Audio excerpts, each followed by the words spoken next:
Hello Israel, it's me, Red Planet, coming to you once again with another video. Okay, I have no rights to the video or music, strictly for educational purposes only.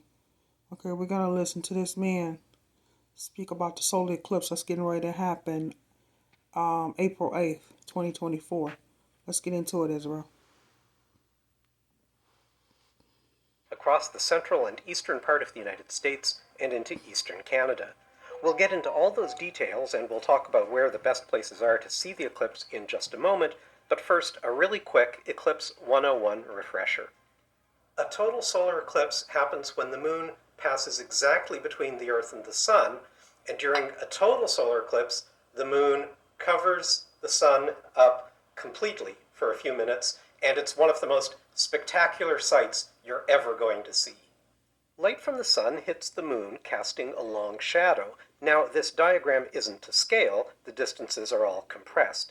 Normally, the moon's shadow misses the Earth altogether, but roughly once every 18 months, the dark part of the moon's shadow, called the umbra, hits our planet. But with the Earth rotating, and with both the Earth and the moon moving in their orbits, the moon's shadow doesn't stay put. Instead, it sweeps out a long, narrow path known as the path of totality. Now, like I said, we get a total eclipse visible from somewhere on the Earth's surface roughly every year and a half. But that somewhere might turn out to be the other side of the world. That's why the 2024 eclipse is especially exciting for people living in North America. Like the eclipse in August of 2017, the path of totality comes really close to home. Or if you're really lucky, maybe your home is actually in the path of totality. Are you a low-income American on food stamps or Medicaid? If so, you are now eligible to receive a free brand new smartphone with 25 gigabytes. Now, you might remember that during the 2017 eclipse, the path of totality stretched across the continental United States from the Pacific to the Atlantic. That was really cool. But in some ways, the 2024 eclipse will be even better. For starters, it will be almost 2 minutes longer. So for a lot of observers, you'll actually get to see more than 4 minutes of totality compared to a maximum of just 2.5 minutes in 2017. As well, more people are likely to see the 2024 eclipse. This time, nearly 32 million people live within the path, which will run from southwest to northeast, encompassing cities like Dallas, Little Rock, Indianapolis, Cleveland, and Buffalo. And you've also got some major urban centers just at the edge of the path, cities like San Antonio, Austin, Cincinnati, and the Canadian city of Montreal. So the 2024 eclipse might be one of the most watched celestial events in history. Now, if you live outside the path of totality, you'll see a partial eclipse. But the difference between partial and total is literally the difference between day and night. That's because the sun is so bright that even if a tiny bit of the sun is visible, it still lights up the whole landscape, which means your number one objective for next April the 8th is to get into the path of totality. And in fact, you want to get as close as you can to the center line, the path that runs through the middle of the path of totality. If you're at the edge of the path, you see a much shorter duration of the eclipse. To see the maximum length of the eclipse, you want to be on the center line. Let's just look at Texas as an example. You've got some major urban centers that are just on the edge of the path of totality, like San Antonio and Austin and Fort Worth. If you're in the central part of Dallas, you get 3 minutes of totality.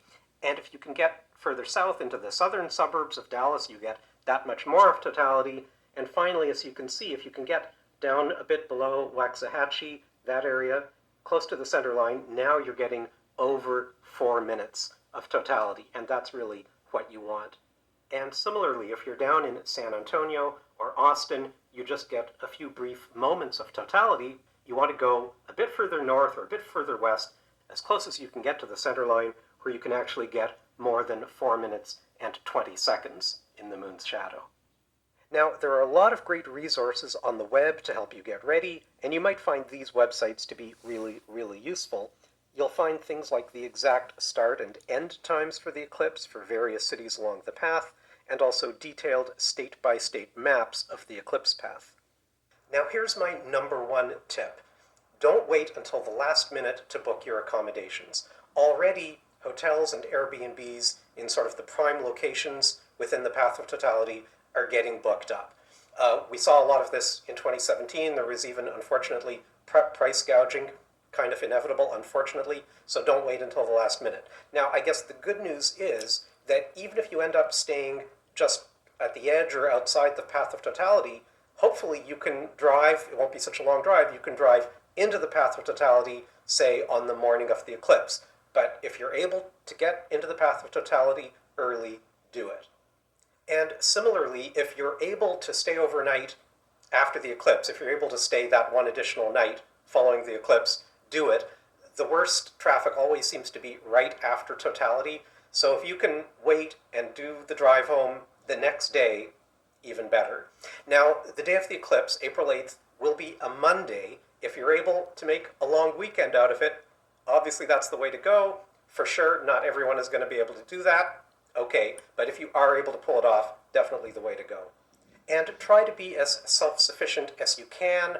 Have water, extra water, food, keep the gas tank filled up, maybe even bring a sleeping blanket just in case. Bam! HelloFresh. HelloFresh is America's #1 meal kit. Every box comes pre-portioned, fresh. Now let's talk about the weather. While 2017's eclipse happened in late summer, the 2024 eclipse is happening in early spring, which means, unfortunately, there's a strong possibility of clouds. Now, sorry, I know there's a lot of clutter in this diagram, but roughly put, what it's showing is that the weather prospects are best in Mexico, where there's in fact better than even odds of clear skies, and things just get progressively more iffy as you head along the path towards Canada. So for folks who want to stay within the United States, the best bet is definitely Texas, and the closer you can get to the Mexican border, the better. In the southwestern part of Texas, the odds of having clear skies are just about 50-50. And then, as I say, things just kind of get steadily worse as you head northeast. And a word about safety. During the partial phases of the eclipse, when any part of the sun is visible, the only safe way to look at it is using approved eclipse glasses like this. If you're not sure who the reliable manufacturers are, you're not sure where to get them, you can go online certainly, but check the website of the American Astronomical Society. They have a list of dependable manufacturers. And also, you might want to try your luck at your local science center or planetarium. It's possible that they'll have these for sale there. And by the way, if you put these on and it's, you're inside or you're looking up at your kitchen light or something like that and you're thinking, gosh, that's funny, I can't see anything. That's the whole point. They're really, really dark. They block out 99.9 something % of the light that hits them, and they're specifically for looking at the sun. The nice thing about the partial phase of the eclipse is that it unfolds at rather a leisurely pace. It will take a bit more than an hour for the moon to slide in front of the sun. Still, that time will go by pretty fast, especially as you get closer and closer to totality. And remember to look around you, to look at the scene unfolding. A few minutes before totality, look for subtle changes in the landscape as colors become more muted because of the reduced amount of light, and shadows get sharper. If you're wondering why the sky looks kind of hazy and orange in these photos from 2017 that I took in Oregon, it's because I was a lot closer to the forest fires than I'd expected. Luckily, there shouldn't be too many forest fires in April. Just moments before totality, and assuming you have a clear sky, you have a chance to see the so-called diamond ring, that spectacular effect when just the very last bit of sunlight is visible behind the moon. And then totality. Suddenly it will be as dark as night, or at least as dark as deep twilight. And you'll see something that you can only see during a total eclipse, the sun's wispy outer atmosphere called the corona. And here's the good news. During totality, during those few minutes when the sun is completely covered up by the moon, it's safe to look at. You don't need the eclipse glasses. You can even use binoculars. But remember, the moment totality ends, the moment the first little bit of the sun comes out from behind the moon, put those binoculars away, don't look at it with the unaided eye, and grab the eclipse viewers because you're going to need them again. Okay, let's talk about eclipse photography. Now, the advice you'll hear again and again from people who have been to multiple eclipses is really live in the moment. This is not something you need to take your own photographs of. Sit back, soak it in, enjoy the actual experience of being in the moon's shadow. The last thing you want to be doing is fussing with your cameras like I was doing in 2017.